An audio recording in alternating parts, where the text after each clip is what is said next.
సమయంలో పరిశుద్ధ గ్రంథం నుండి 91వ కీర్తన 14వ వాక్యం. 91వ కీర్తన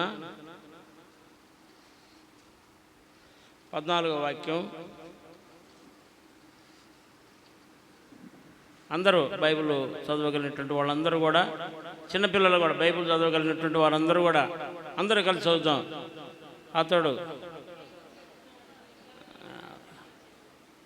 అతను నన్ను గనపరుస్తున్నాడు కనుక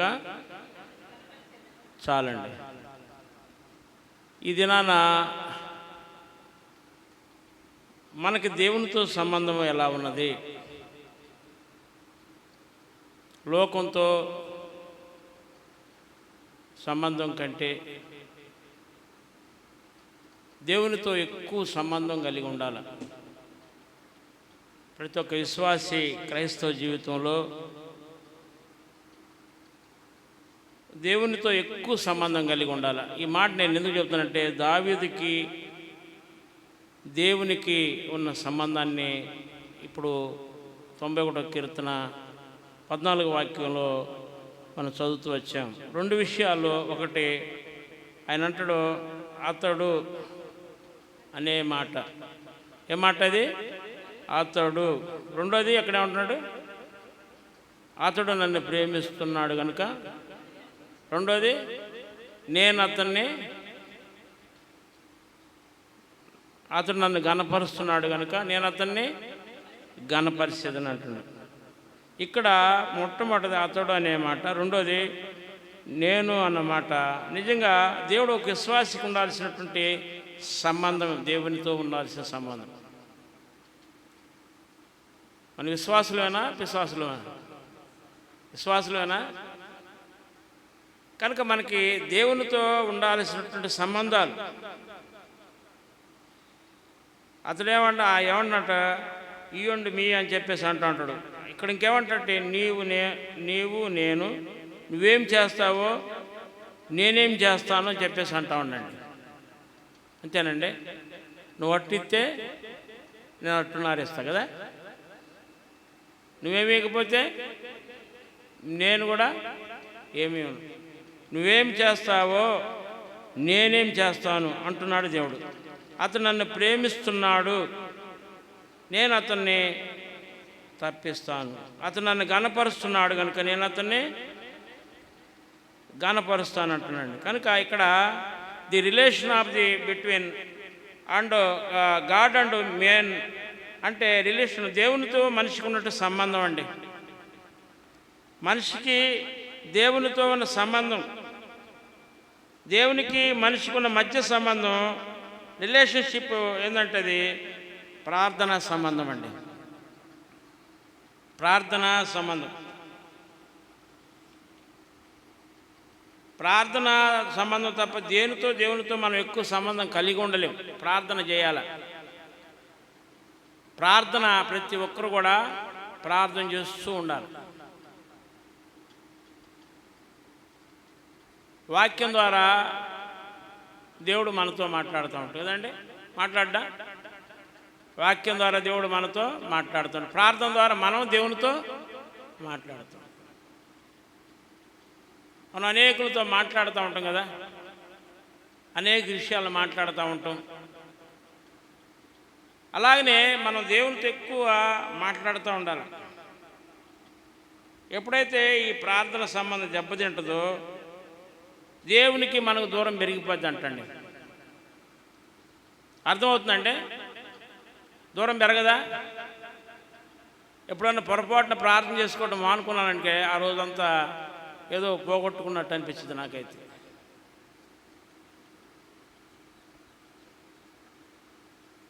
ప్రార్థన, దేవునితో సంబంధం పెరగాలంటే మనం ఏం చేయాలా? ప్రార్థన చేయాలి. నేను తెలంగాణలో మరి పడమటకేశ్వరపురం చర్యాల దగ్గర ఒక గ్రామంలో ఉంది. అక్కడ అనాథ పిల్లల హాస్టల్ ఉంది. నేను సండే స్కూల్కి వెళ్ళేవాడిని. వాళ్ళు ఇసుకలో కూర్చున్నారు. ఇప్పుడు కొత్త బిల్డింగులు కడుతున్నారు. అంతా పేద కుటుంబాలు వచ్చిన పిల్లలు, చిన్న పిల్లలు, అంతకంటే కూడా ఇంకా చిన్న పిల్లలు. సార్ ప్రార్థన అంటే అని చెప్పేసి అంటే ఏమి లేదురా దేవునితో మాట్లాడటం అంటే వాళ్ళు రోజు పొద్దున సాయంత్రం ఉదయాన్నే 5 గంటలకి 30 మంది పిల్లలు సాయంత్రం 5 గంటలకి వాళ్ళు ప్రార్థన చేస్తూ ఉంటారండి. వాళ్ళ ప్రార్థన నెల 2 నెలలు 3 నెలలు సంఘంలో విశ్వాసుల కంటే కూడా వాళ్ళు బలంగామైన ప్రార్థన చేయటం నేర్చుకున్నారు. కనుక మనం జ్ఞాపకం ఉంచుకోవాలా, దేవునికి మనకు దూరం పెరిగిపోకూడదు. దేవునికి మనం ఎప్పుడు కూడా దగ్గరగా ఉండాలి కదండి. ఒక ఆయన్ని దేవుడు పిలిచినప్పుడు ఆయన ఏమండో, సమయాల్ని పిలిచిండా, పిలవలేదా? పిలిచాడా? ఏమండో, చిత్తం ప్రభా నీ దగ్గరే ఉన్నానండి. ఆయన నిన్ను పిలిచినప్పుడు కూడా చిత్తం ప్రభా అనాల. చిత్తం ప్రభా నీ దగ్గరే ఉన్నానయ్యా అనాలి. చాలాసార్లు అంటాం, పెళ్ళైన ఇంట్లో ఒక్కొక్క పెళ్ళి జరుగుతుందంటే ఏంటో మిమ్మల్ని పిలవలేదా అని అడుగుతారు కదా. ఆ పెళ్ళికి మిమ్మల్ని పిలవలేదా, ఆ అమ్మాయి పెళ్ళికి మీరు వెళ్ళలేదా అంటే మనం ఏమంటే, అయ్యా వాళ్ళతో మాకు సంబంధం లేదయ్యా, సంబంధం తెగిపోయింది, కొన్ని పరిస్థితులను బట్టి వాళ్ళతో సంబంధం తగ్గిపోయిందయ్యా, వాళ్ళు మమ్మల్ని పిలవలేదయ్యా, మేము వెళ్ళలేదయ్యా అంటూ ఉంటాం. అనవా అనరండి, వాళ్ళకి మాకు సంబంధాలు లేవండి అంటూ ఉంటారు. ఎందుకు ఈ మాట ఏం చెబుతానంటే, మనము కొన్ని పరిస్థితులను బట్టి దేవునితో సంబంధం తగ్గిపోతూ ఉంటుంది. దేవునితో సంబంధాన్ని మనం పెంచుకుంటూ ఉండాలి. రోజుకి దినానికి ఎన్నిసార్లు ప్రార్థన చేయాలని బైబిల్లో ఉందండి. దినానికి ఎన్నిసార్లు చేశారు భక్తులు? ముమ్మారు చేశారు. దావీదు కూడా 55 కీర్తన 17 వచ్చిన సాయంకాలం, ఉదయకాలం, మధ్యాహ్న కాల సమయం ప్రార్థన చేస్తూనే వచ్చింది కదండి. కనుక మనం అలాగనే మరి మనం ఎప్పుడు కూడా జ్ఞాపకం, మనుషులతో సంబంధం, బంధువులతో సంబంధాలు, స్నేహితులతో సంబంధాలు తగ్గిపోయినా నష్టమే ఉండదు. అదేదన్నా బంధువులతో సంబంధాలు లేకపోతే ఎట్టనంటాం కదా. వాళ్ళతో సంబంధం ఉండాలన్నా అంటాం, మంచిదే ఉండాలి కాదంట్లా. నేను ఏమంటున్నానంటే, బంధువులతో సంబంధం తగ్గిపోయినా, స్నేహితులతో సంబంధం తగ్గిపోయినా, మనుషులతో సంబంధం తగ్గిపోయినా నష్టం ఉండదు. కానీ దేవునితో సంబంధం ఎప్పుడు కూడా తగ్గిపోకూడదు, ఎప్పుడు కూడా తగ్గిపోకూడదు. గంట చేస్తే 2 గంటలు చేయడానికి ప్రయత్నం చేయాలి. 10 నిమిషాలు ఎక్కువ ప్రభు సన్నిధిలో ప్రార్థించడానికి అలవాటు వాళ్ళు. ఎప్పుడుతో కూడా దేవునితో సంబంధం తెగిపోకూడదు, తగ్గిపోకూడదు. నీవు దేవునితో సంబంధం పెంచుకుంటానే ఉండాలి. అది ప్రార్థనా సంబంధం. ప్రార్థన అనేది మనకి బలమండి కదా. చిన్న సండే స్కూల్లో పాడబడేది, ప్రార్థన మాకు బలము, బైబుల్ మనకు ఖడ్గమని పాడబడేది. కనుక ప్రార్థన మనకేంది? బలాన్ని ఇస్తుంది. అందరూ కూడా ప్రార్థన చేస్తూ ఉండాలి. రాజైన దావీదు గొప్పవాడవడానికి కారణం ఏంటంటే, అతను తన తల్లిదండ్రులతో, తన సహోదరులతో, తన సొంత వారితో సంబంధం తెగిపోయినప్పటికీ దేవునితో సంబంధం ఎప్పుడు కూడా తెలుసుకోలేదంటాను. ఒక సేవకుడిగా చెబుతున్నా, 2003లో ప్రభుని తెలుసుకొని సేవకు వచ్చేసారు. నాకు ఈరోజు నా కుటుంబాలతో నేను ఎక్కువ పోను. మా ఇంటికి పోయిన 1 గంట 2 గంటలే, ఏదైనా పెళ్ళికి పోయినా ఆ కార్యక్రమం చూసుకొని. మా వాళ్ళు అంటూ ఉంటారు, బంధువులతో సంబంధాలు లేకపోయినాయిందిరా, వాళ్ళతో సంబంధం పెట్టుకుంటే ఇక్కడ సంబంధం తగ్గిపోద్ది. తగ్గదండి, దేవునితో సంబంధం తగ్గిపోద్ది.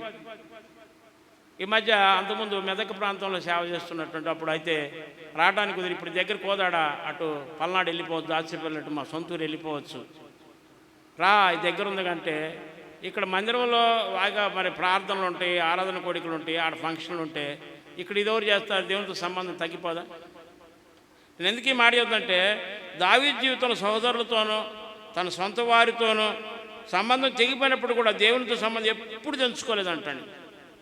మనం కూడా ఎప్పుడు కూడా దేవునితో సంబంధం తెంచుకోకూడదు.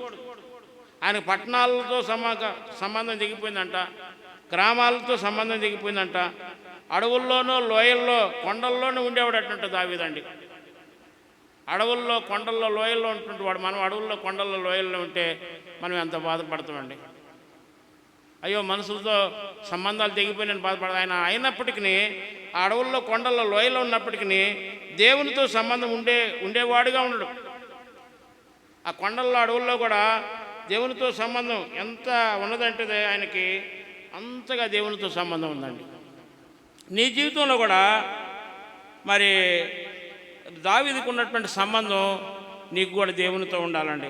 ఈ కీర్తన అంతా మనం చదివితే సమయం లేదు, కానీ ఈ 91వ కీర్తనలో దావీదు విషయంలో దేవుడు చెప్పిన మాట అంటే అక్కడ ఒకసారి చదవండి. 91వ కీర్తన కరెక్ట్ చదవగలిగినటువంటి వాళ్ళు 91:14 అమ్మ.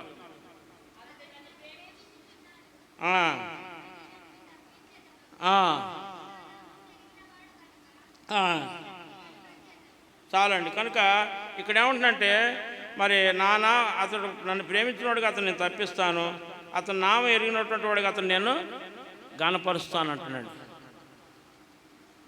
దేవుడు మనకి దేవదూతల కంటే కొద్దిగా తక్కువ చేసి దేవదూతలకు ఇచ్చిన ధన్యత ఇచ్చినా ఇవ్వలేదండి. దేవదూతల కంటే కొద్దిగా తక్కువగా మనల్ని చేసి దేవదూతలు స్తుతించినట్లు దేవుని స్తుతించడానికి సమయం లేదా? మనకి దేవునితో ప్రార్థన సంబంధం కలిగి ఉండటానికి సమయమే లేదా? కనుక ఎందుకు నేను ఈ మాట చెప్తానంటే దేవదూతల కన్నా ఎక్కువగా ప్రాధాన్యత మానవుడికి ఇచ్చినండి, మనకి ఎక్కువ ప్రాధాన్యత ఇచ్చినండి. వారికన్నా మనుషులను ఎక్కువగా ప్రేమిస్తూ వచ్చినండి, మనుషులను ఎక్కువగా ప్రేమిస్తూ వచ్చండి. దేవదూతలు అందరూ అంట ఒక దినాన దేవుని దగ్గరికి వచ్చారంట.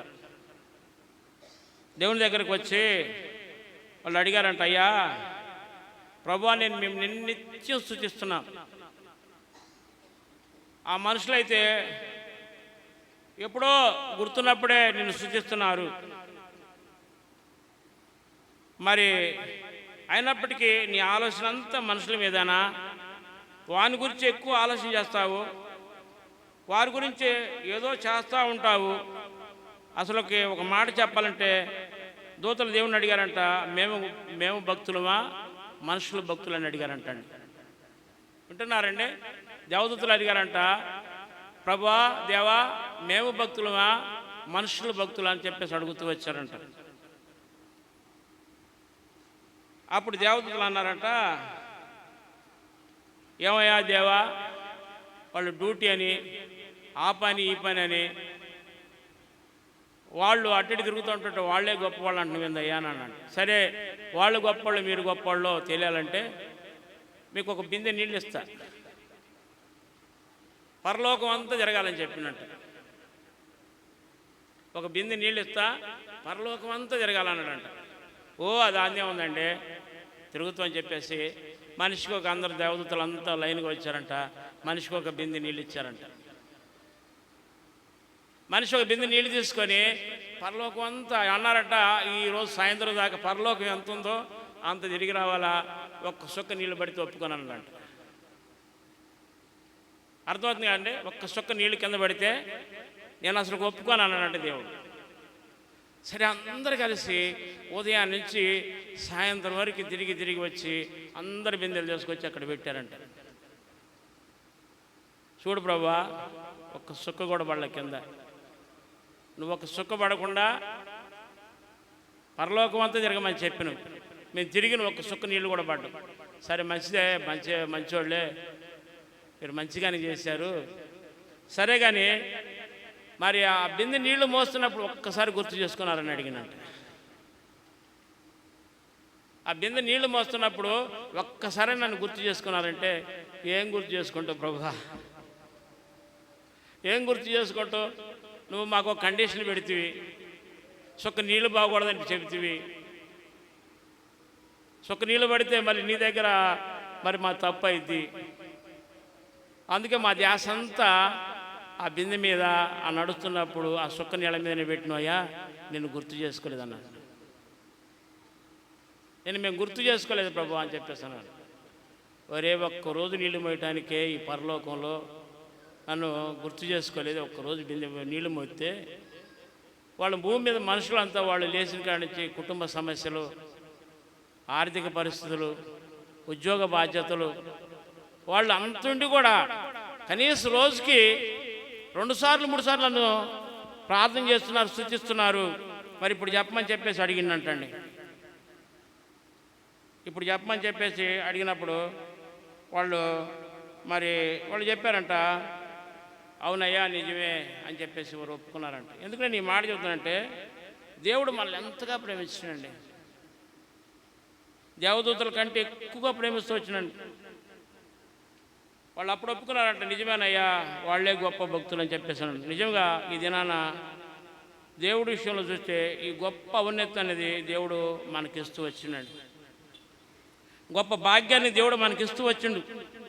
ఆయన స్తుతించే భాగ్యాన్ని ఇస్తూ వచ్చిండు, ఆయన ప్రార్థించే భాగ్యాన్ని ఇస్తూ వచ్చిండు, ఆయన కొనియాడే భాగ్యాన్ని ఇస్తూ వచ్చిండు, ఆయన ఆరాధన చేయడానికి మనకి మరి అనుకూలపరుస్తూ వచ్చిండండి. కనుక అతడు నా నామం ఎరిగినవాడు కనుక నేను అతన్ని ఘనపరిచాను. అతడు ఇక్కడ మనం చూస్తే దావీదు జీవితంలో దేవుని గురించి ఎలాంటి సంబంధం కలిగి ఉన్నాడంటే, ఆయన ప్రభు అంటున్నాడు, నేను అతన్ని ఘనపరిచేదను. ఒక వ్యక్తి దేవుడు ఎప్పుడు ఘనపరుస్తాడండి? ఒక వ్యక్తిని ఎప్పుడు ఘనపరుస్తాడండి? ఒక యజమానుడి దగ్గర మనం పనిచేస్తున్నప్పుడు ఆ మనిషిని మరి యజమానుడు ఎప్పుడు ఘనపరుస్తాడండి? ఒకసారి అంటాడు కదా, ఒక ఆయనకి 5 తలంతులు ఇచ్చిండు, ఒక ఆయనకి ఎన్ని ఇచ్చిండు? 3 ఇచ్చిండు, 2 ఇచ్చిండు, ఒక ఆయనకి 1 ఇచ్చిండు. ఆయన తర్వాత ఏమన్నా వచ్చిన తర్వాత 5 ఇచ్చినాడు, 5 తీసుకొచ్చి ఇచ్చిండు. 2 ఇచ్చినాడు, 1 ఇచ్చినాడు తలంతు తీసుకెళ్ళిపోయాడు, పాతి పెట్టిండు, భూమిలో పాతి పెట్టిండు. ఏందయ్యా వాళ్ళంతా వాళ్ళ తలంతులు ఇస్తూ వచ్చారు, వాళ్ళు దేవునితో నాతో ఎంతో సంబంధం కలిగి ఉండారు, నీ పరిస్థితి ఏందని చెప్పేసి అంటే, అయ్యా నువ్వు కఠినమైన వ్యక్తి కదా, నీకు అన్నీ లెక్క చెప్పాలా, ఇదిగో అయ్యా అని చెప్పేసి భూమిలో తవ్విచ్చినట్టు. ఈ 2 వ్యక్తులు ఎంతో దేవునితో సంబంధం కలిగి ఉన్నారు, ఆ వ్యక్తి అలా ఉన్నాడు. నేను ఎందుకు ఈ మాట చెబుతానంటే, మనము దేవునితో సంబంధం కలిగి ఉండాలి. మనం ఎప్పుడు కూడా దేవుని బిడ్డలంగా మనం ఎప్పుడు దేవునితో సంబంధం కలిగి ఉండాలి. ఒక వ్యక్తి కనపరచబడాలంటే ఏం చేయాలంటే, దావీదు జీవితంలో మనం చూస్తూ వచ్చినాము. దావీదు కూడా మరి దేవునితో సంబంధం కలుగుతూ వచ్చినండి. కనుక జ్ఞాపకం ఉంచుకుందాం. మరి మనం ఈరోజు మన బిడ్డలు కనపరచబడలేకపోతున్నారు. ఇంకా ఈ రోజుల్లో మనం అన్ని విషయాలు ఓడిపోతున్నాం, అన్ని విషయాలు వెనకబడిపోతున్నాము. అది దేవుడిని గణపరచలేకపోవటమే. అన్ని విషయాలు వెనకబడిపోతున్నాం అంటే అన్ని విషయాలు వెనకబడిపోతున్నాం. ఎందుకు? దేవునితో సంబంధం తెగిపోవటం ద్వారా, దేవునితో ఎక్కువ సంబంధం కలిగి పోవటం ద్వారా. భూమి తన చుట్టూ తాను తిరుగుతూ సూర్యుని చుట్టూ తిరుగుతున్నట్లు లేచిన కానించి ప్రతిరోజు బరువు అంతా మోస్తా, ఈ యొక్క లోకంలో ఉన్నటువంటి ఎంత బరువు అంతా మోస్తా, కనీసం దినానికి 2-3 గంటలు కూడా దేవునికి సమయం అయినటువంటి వాళ్ళంగా ఉంటున్నాడు కదా. ఉండలేదండి? ఉండలేదా? ఉంటున్నారా? సంబంధం కలిగి ఉంటున్నారు. ఇక్కడ రోజు 2 గంటలు ఎంతమంది ప్రార్థన చేస్తారండి? గంట అంతసేపు ఎంతమంది చేస్తారండి? ఎందుకు నేను ఈ మాట చెబుతుందంటే, కొన్ని విషయాల్లో మనం వెనకబడిపోతున్నాం, దేవుని విషయంలో వెనకబడిపోతున్నాం. దావీదు మన మధ్యలో ఈరోజు దావీదు గురించి చూస్తూ వచ్చినాం. దావీదుని గురించి దేవుడు అంటాడు, అతడు నేను అంటాడు. మరి నీ గురించి దేవుడు అనొద్దా? ఆమె నేను, అతను నేను అని దేవుడు అనాలా వద్దా? అనే విధంగా ఉంటున్నావా? అనే విధంగా ఉండకపోతే, ఆ సంబంధం తగ్గిపోతే నీ జీవితంలో అనేక సమస్యలు వస్తూ ఉంటాయండి. ఒక్కరోజు ప్రార్థన చేసుకోకపోతే ఎన్ని సమస్యలు వస్తాయండి. ఒక దినం దేవుడిని వెంబడించకపోతే ఎన్ని సమస్యలు వస్తాయండి. కనుక ఈ సమస్యలన్నీ పోవాలంటే మనం ఏం చేయాలంటే, దేవునితో ఎక్కువ సంబంధం కలిగి ఉండాలండి. దావీదు దేవుణ్ణి కనపరుస్తూ వచ్చిండు. దావీదు నిత్యము దేవుని స్తుతిస్తూ వచ్చిండు. ఈరోజు ప్రార్థనలో మనం ఈ సమయంలో మరి బల్లాలోకి వెళ్ళకముందు మనం జ్ఞాపకించుకోవాల్సిన విషయం ఏంటంటే, మొదటగా మనం జ్ఞాపకించుకోవాల్సింది దావీదు జీవితంలో నిన్ను అనే మాట. కీర్తన 63వ అధ్యాయం 6వ వచనంలో ఒక మాట అంటాడండి. 63వ కీర్తన 6వ వచనంలో, 63:6 కాగా నా జీవిత కాలమంతయు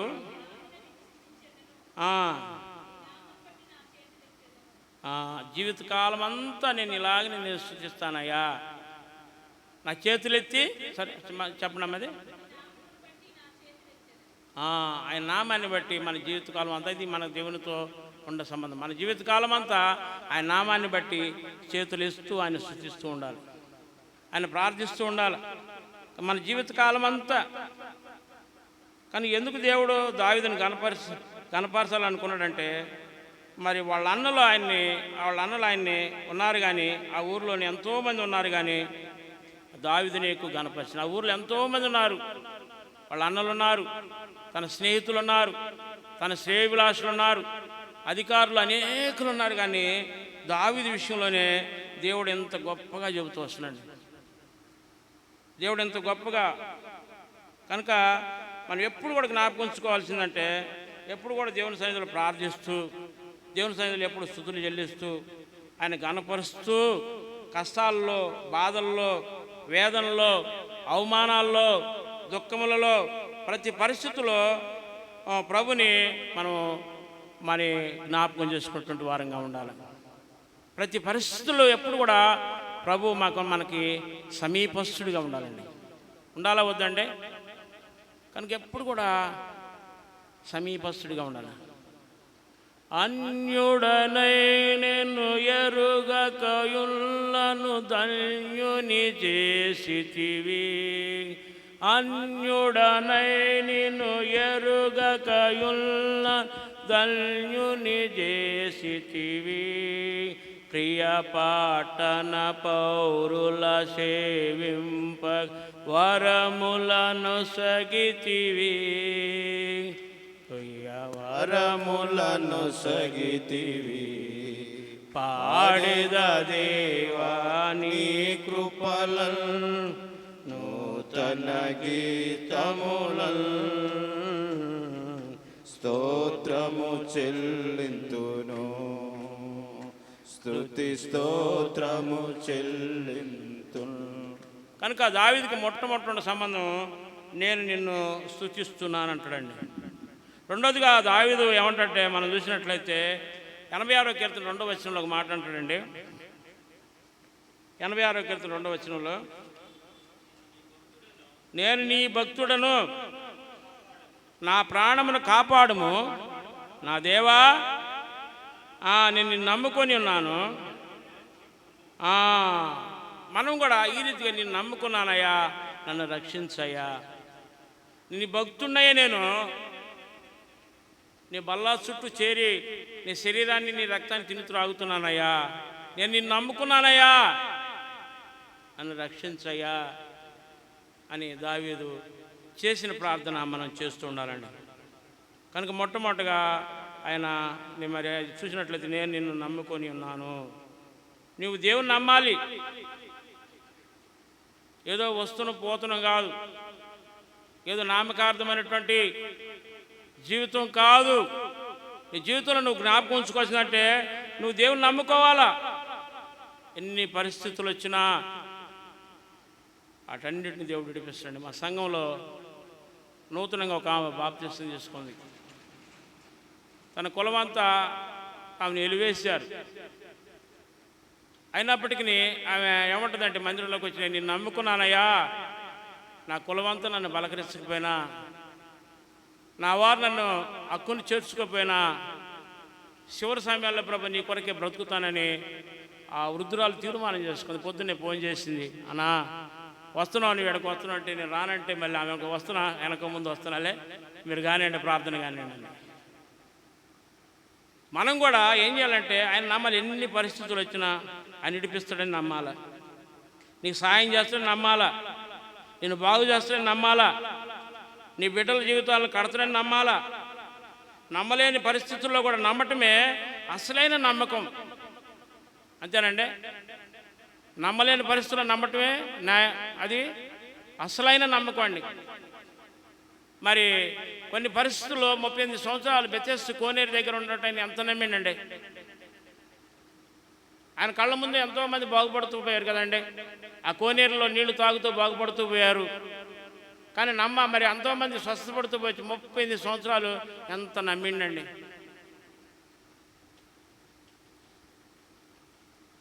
ఇంకొక ఆయన అన్నాడు, ఏలు పెట్టి చూస్తేనే నమ్ముతానండి. ఎవరైనా అలా ఉన్నవా? కనుక మనకు జ్ఞాపకం ఉంచుకోవాల్సింది అంటే నమ్మలేని పరిస్థితుల్లో నమ్మటమే అసలైన నమ్మకం అండి. ఇప్పుడు దావీదు ఏమంటున్నంటే, నేను నిన్ను నమ్ముకున్నాను ప్రభువా, నేను నమ్ముకున్నానయ్యా అని చెప్పేసి అంటూ వచ్చిందండి. ఒక రాజుగారి దగ్గరంట 2 కవులు ఉన్నారంటండి. ఒక రాజుగారి దగ్గర 2 కవులు ఉన్నారు. మరి ఆ రాజుగారికి బాధ వచ్చినా కష్టం వచ్చినా ఆ సమయంలో మరి వాళ్ళ 2 కవుల చేత కవిత్వాలు చెప్పించడం, ఇంకా పాటలు పాటించడం, నాట్యం చేపించడం కదా, ఏదో మరి జానపద నృత్యాలు చేపించడం ఆ రాజుగారిని సంతోషపరచాలి. 2 కవులంట రాజుగారి దగ్గర రాగానే ఒక కవి అంటున్నట్ట, రాజుగారే గొప్పవాడు అంటున్నట్ట, రాజుగారే గొప్పవాడు అంటున్నట్ట. ఇంకొక ఆయన అంటున్నట్ట, రాజుగారు గొప్పవాడే కానీ, ఇంకొక కవి అంటున్నట్ట, రాజుగారు గొప్పవాడే కానీ రాజుగారి కంటే దేవుడే గొప్పవాడు అంటున్నట్ట. రాజుగారు గొప్పవాడే కానీ రాజుగారి కంటే దేవుడే గొప్పవాడు అంటున్నట్ట. రాజుగారి కోపం వచ్చేసింది. ఇదేంద్రా బాయ్, నా దగ్గరుండి నా మంచినీళ్ళు తాగుతా, నేను పెట్టింది తింటా, నా స్థానంలో కవిగా ఉంటే నన్ను పోగొట్టలేదు అని బాధపడుతూ వచ్చినట్ట. ఒక దినాన అనుకున్నట్ట, లేదులే నేను గొప్పవాడని వాడి నోటితో చెప్పించాలని చెప్పేసి అనుకున్నట్ట. ఒక 2 గుమ్మడికాయలు చేసుకొచ్చినట్ట. అమ్మ అర్థమవుతుందా? 2 గుమ్మడికాయలు చేసుకొచ్చినట్ట. ఒక గుమ్మడికాయలు ముందుగానే బంగారు నాణ్యాలు పెట్టినట్ట.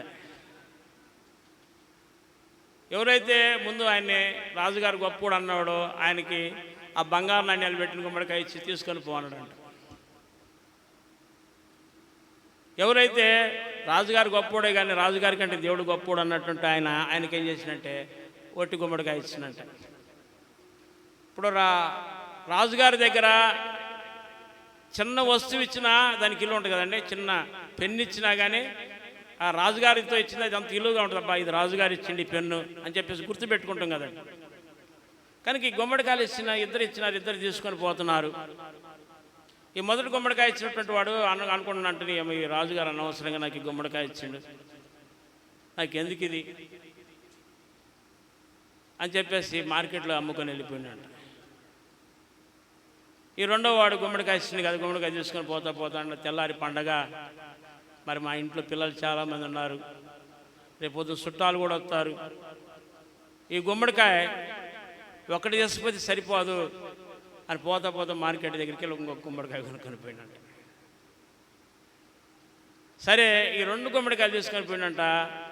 ఈగలే ఆమె ఆ గుమ్మడికాయ పగల కొడితే దాంట్లో బంగారు నాణ్యాలు ఉన్నాయంట. మరలా ఒక దినం రాజుగారి దగ్గర కూడుకునే సమయం వచ్చింది. ఆ సమయంలో ఏం చేశారంటే మొదటివాడు ఏం చేసినట్టు వచ్చి నీరసంగా వచ్చి కూర్చున్నాడంట, ఏం మాట్లాడకుండా. ఈ 2 ఆయన వచ్చి చెప్పినట్ట, అనంటే రాజుగారు దేవుడు అంత గొప్పవాడండి, నాకు గుమ్మడికాయ ఇచ్చారు,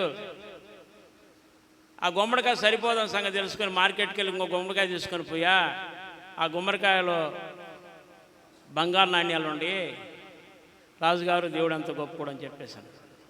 అప్పుడు రాజుగారికి బుద్ధి వచ్చిందట, నేను ఎంత బుద్ధిహీనుడిని, నేను గొప్పవాడంటే నేను రెచ్చిపోతున్నా, సరే నేను ఎంత గొప్పవాడైనా నేను చేయగలిగినంత చేస్తా కానీ మిగిలింది చేసి దేవుడు అని చెప్పేసి దేవుడిని కనపరుస్తూ వచ్చినట్టు. నేను ఎందుకు ఈ మాట చెప్తున్నానంటే మన జీవితంలో జ్ఞాపకం ఉంచుకోవాల్సింది, మనం ఎప్పుడు కూడా మరి అతడు అని దావీదు గురించి సాక్ష్యించిన అతడు నేను అని సాక్ష్యించినట్లు నువ్వు కూడా అతడు నేను అన్నట్టుగానే సాక్ష్యం ఇస్తూ రావాలండి. కనుక మనం ఈ విషయాన్ని మనం జ్ఞాపకం ఉంచుకున్నట్లయితే మరి దావీదు జీవితంలో ఎన్నో మేలు చేస్తూ వచ్చిండు. కనుక దావీదు దేవుని కనపరుస్తూ వచ్చిండు.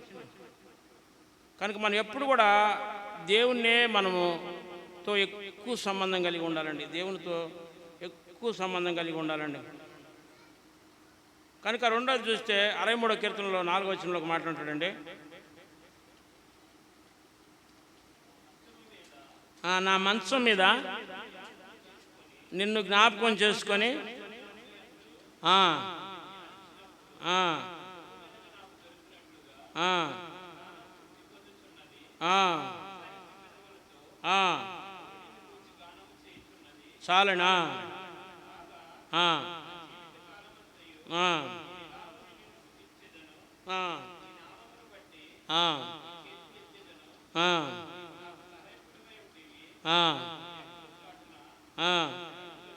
ఆ, చాలండి. కనుక దావీదు అంటున్నాడు, ప్రభువా మరి నిన్ను నమ్ముకున్నానయ్యా, అని నిన్ను ధ్యానిస్తానయ్యా అని చెప్పేసి అంటా ఉన్నాడు. దేవుని గురించి ఆయన మనసు మీద ఉన్నప్పుడు ఆయన అంతగా ధ్యానిస్తూ వచ్చినట్టండి. కనుక దావీదుకి దేవునితో సంబంధం ఎంత గొప్ప సంబంధం అండి. చాలాసార్లు కూడా మనం ఏదో పనుల మీద పడిపోతూ ఉంటాం. దేవునికి ఇవ్వాల్సిన సమయం దేవునికి ఇయ్యం. బైబిల్ వాక్యం అపోస్తుల గారు 2:42లో ఉన్నట్టు అపోస్తుల బోధ, సహవాసము, రొట్టె ఇరుచుట, ప్రార్థన చేయట, ఎడచాక ఈ విషయాల్లో, ఈ 4 విషయాల్లో సంబంధాలు దిగిపోతూ ఉంటాయి మనకి. ఈ 4 విషయాల్లో ఎక్కువ సంబంధం ఉండాలా. ఫస్ట్ ఏంది? అపోస్తుల బోధ వినాలా, దానికి సమయం ఇవ్వాలా. తర్వాత అపోస్తుల బోధ. రెండోది సహవాసము. యోబు అంటాడు 22:21 ఆయనతో సహవాసం చేసినాడలా నాకు సమాధానం కలిగి. ఎప్పుడు కూడా మరి సంఘ బిడ్డలతో సహవాసం చేయాలి, మందిరంలో ఉండే విశ్వాసులతో సహవాసం చేయాలి, దేవుని సేవకులతో సహవాసం చేయాలి. మరి రొట్టె విరుచుట, ప్రార్థన, ఈ 4 మన జీవితంలో దేవునితో ఎక్కువ సంబంధం కలిగి ఉండాలండి. చాలాసార్లు మనము ఏదో పనుల మీద పడిపోయి, ఏదో నెలకొకసారో, ఏదో వారానికి ఒకసారో, ప్రభా నన్ను క్షమించు ప్రభా అని ఆయన శరీరాన్ని, రక్తాన్ని త్రాగుతూ ఉంటాం. అనేకులు శిక్షలోనికి వచ్చారని చెప్పేసి పరిశుద్ధ గ్రంథం సెలవిస్తుందండి.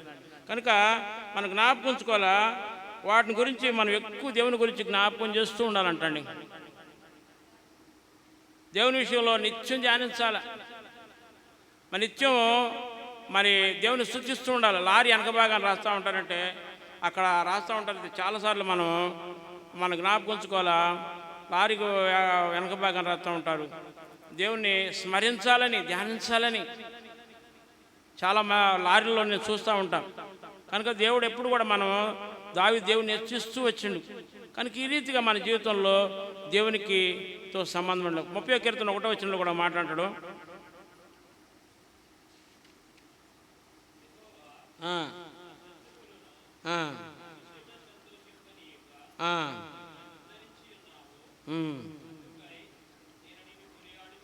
కనుక నిన్ను నేను కొనియాడుతున్నానయ్యా, గొప్ప చేస్తానయ్యా, నిన్ను హెచ్చిస్తానయ్యా. దేవుణ్ణి ప్రార్థన సంబంధం ఎంత సంబంధం అండి ప్రియులారా. ఈ గొప్ప సంబంధం ఏమిటంటే నువ్వు దేవునితో ఎక్కువగా ఉండాలండి. ప్రార్థనతో ఆయన పొగడాలా, ఆయన గొప్పతనమును, ఔన్నత్యాన్ని హెచ్చించాలా, ఆయన గణపరచాలా. ఈ రీతిగా నీ జీవితంలో 18వ కీర్తనలో 1వ వచనంలో కూడా మాట్లాడతాడు, నా బలమా నేను నిన్ను ప్రేమించున్నాను, యెహోవా నా శైలము, నా కోట, నా కేడము. చాలండి. కనుక ఆయన ఎంతగా చూడు, ఆ చదవబడినట్టు వాక్యాల్లో దేవునితో ఎంత సంబంధం కలిగి ఉండండి. దేవుని కంటే ఎక్కువ ఎవరిని ప్రేమించవద్దు, దేవుని కంటే ఎక్కువ వ్యక్తులను ఎవరు కనపరచవద్దు. తన ప్రజలు, తన పిల్లలు ఉన్నతమైన స్థితిలో ఉండాలని కోరుకుంటా ఉండే దేవుడు. కనుక నువ్వు ఎక్కువ కూడా నిన్ను తగ్గించుకుంటూ ఉండాలా, దేవుని హెచ్చిస్తూ ఉండాలా. దావీదు జీవితంలో అలానే చేస్తూ వచ్చినండి. కనుక మనం ఎప్పుడు కూడా దేవునితో ఉన్న సంబంధం ఎప్పుడు కూడా ఎక్కువ ఉండాలండి. దావీదు దేవునితో సంబంధం కలిగి ఉండు. ధైర్యంగా ఉంటూ వచ్చినండి, దేవుని స్తుతిస్తూ వచ్చాడు. ఇలా చూసుకుంటూ పోతూ ఉంటాడు. చాలా కీర్తనలు ఉండే కానీ మరి ఎన్ని కాదు. కానీ ఈ రీతిగా దావీదు జీవితంలో కొన్ని మాటలు మనం చూసుకున్నట్లయితే, దావీదు జీవితంలో మరి మనము మరి బల్లాలోకి వెళ్ళకముందు దేవుడు మనల్ని ఇంకా మనల్ని ప్రేమించి, ఇంకా మనల్ని కాపాడుతూ, ఇంకా మనల్ని రక్షిస్తూ, ఇంకా మనల్ని సహాయం చేస్తూ, ఇంకా మనల్ని ఘనపరుస్తూ, మనము బల్లాలోకి వెళ్ళకముందు అతను నా నామం ఎరిగినవాడుగా నేను అతన్ని ఘనపరిచేదను అని దేవుడు అంటా ఉన్నాడు. కనుక భక్తులు అంటే మనం ఏం చేయాలి? దావీదు జీవితాన్ని ఆదర్శంగా తీసుకొని మనం కూడా ఎక్కువ దేవునితో సంబంధం కలిగి ఉండాలి. 7 విషయాలు నేను చెప్పను కానీ వివరించను కానీ, ఫస్ట్ దావీదు చేసినటువంటి పని, నేను స్తుతిస్తున్నానయ్యా అంటాడు. దావీదు రెండో మాట అంటానంటే దేవునితో సంబంధం కలిగి ఉండడండి. ఫస్ట్ దేవుని స్తుతిస్తూ ఉండు, రెండోది దేవునితో సంబంధం కలిగి ఉండు, మూడోది దేవుని ధ్యానిస్తూ ఉండు. కీర్తనలు 150 కీర్తనలో 73 కీర్తనలు దావీదు రాస్తూ వచ్చినండి. ఈ 73 కీర్తనలో కూడా దేవుని స్తుతించడం ఉంది. ఆయన మరి దేవునితో సంబంధం కలిగి ఉంటుంది, దేవుని ధ్యానిస్తూ వచ్చిండు, దేవుని కొనియాడుతూ వచ్చి 4వది, 5వది దేవుని ప్రేమిస్తూ వచ్చిండు, 6వది గణపరుస్తూ వచ్చిండు, 7వది ప్రార్థిస్తూ వచ్చినండి. 7 సంబంధాలు దేవునితో ఖచ్చితంగా కలిగి ఉండాలండి. ఫస్ట్ సంబంధం ఏంది చెప్పాలి? దేవుణ్ణి. రెండోది దేవుణ్ణి నమ్మాల. మూడోది దేవుణ్ణి ధ్యానించాల, వాక్యం ధ్యానించాల. 4వది కొనియాడాల, 5వది దేవుని ప్రేమించాల, 6వది గణపరచాల, 7వది ప్రార్థన చేయాలి. 7 సంబంధాలు దేవునితో ఖచ్చితంగా కలిగి ఉండాలి. నీ ప్రతి పరిస్థితి ఆయన చూస్తాడు. ఎప్పుడైతే 7 సంబంధాలు నువ్వు దేవునితో కలిగి ఉంటే అప్పుడు నీకెళ్ళి ఆయన చూస్తాడండి, నీ ప్రతి పరిస్థితి చూస్తాడంటండి. అప్పుడు ఆయన నిన్ను పట్టించుకుంటాడంట. అయ్యో నా బిడ్డ నాతో ఎంత సంబంధం కలిగి ఉంది, 7 సంబంధాలు కలిగి ఉందని చెప్పేసి అప్పుడు ఆయన పట్టించుకుంటాడంట. ఆయన అప్పుడు నీ సహాయం చేస్తాడు. నువ్వే బాధల్లో ఉన్నవా, నువ్వే ఇరుకుల్లో ఉన్నవా, నువ్వే ఇబ్బందుల్లో ఉన్నవా, నువ్వు సమస్యల్లో ఉన్నవా, ప్రియ సోదరి సోదరుడా, ఆ సమయంలో నేను ఆయన నీకు సాయం చేయడానికి సిద్ధంగా ఉంటాండి. అందుకు ఒకసారి ఎప్పుడు కూడా మరి 2 వ్యక్తులు మరి ఆ కవి దగ్గరికి వచ్చి, ఒక వ్యక్తి ఏం చేసిండు, దేవుణ్ణి హెచ్చించిండు. ఒక వ్యక్తి ఏం చేసిండు, రాజుగారిని, లోకాన్ని హెచ్చించినండి. దేవుడు ఎవరు మరేనాడండి? 2 వ్యక్తుల్లో దేవుణ్ణి హెచ్చించినటువంటి వారిని జ్ఞాపకం చేసుకోండి. అతనికి ఏం చేసిండు, బంగారు నాణ్యాలు ఇస్తూ వచ్చిండు. మనం ఎప్పుడు కూడా జ్ఞాపకం చేసుకోవాలా, మనం కూడా ఎక్కువ దేవునితో సంబంధం కలిగి ఉండాలండి. ఎక్కువ కూడా దేవునితో మనము సంబంధం కలిగినటువంటి వారంగా ఉంటూ ఉండాలి. కనుక ఇదే మనం జ్ఞాపకం చేసుకుందాం. మరి యేసుప్రభు వారు కూడా ఈ లోకంలోకి వచ్చి ఆయన తండ్రి చిత్తాన్ని నెరవేర్చడం కోసం ఆయన ఈ లోకంలో 33.5 సంవత్సరాలు ఉండి ఆయన దేవునితో, తండ్రితో ఎంతో సంబంధం కలిగి ఉండండి. తండ్రి చిత్తాన్ని నెరవేరుస్తూ వచ్చిండు. ఒక మాట అంటాడు, 1 యోహాను రాసిన పత్రిక 2వ అధ్యాయం 15-17 వచనంలో, లోకం దాని ఆశలు గతించిపోను కానీ దేవుని చిత్తం చేయువాడే నిరంతరం నిలుస్తుంది. మరి తండ్రి చిత్తాన్ని చేసిండు, తండ్రి చేతికి తన ఆత్మను అప్పగించండు.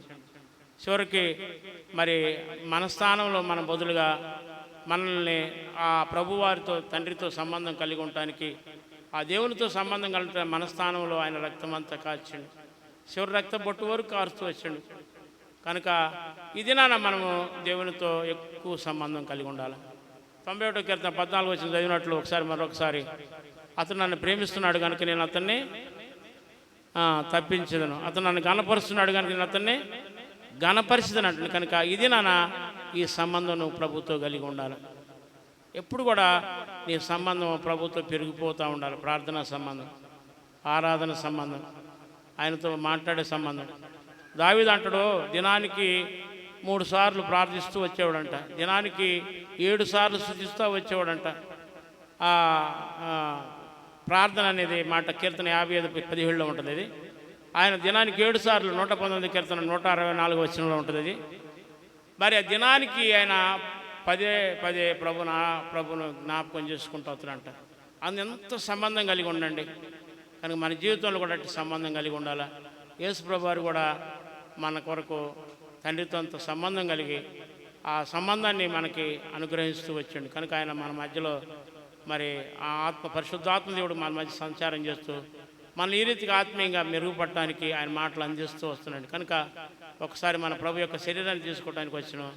మరి మనం ఎలాంటి సంబంధం ప్రభుత్వంలో ఒకసారి పరీక్షించుకుందాం ప్రభు బల దగ్గర.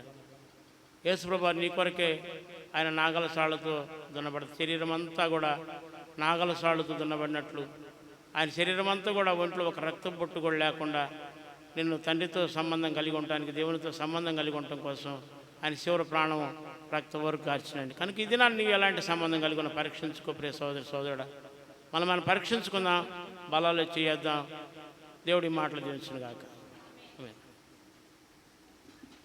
ప్రార్థన చేసుకుందాం.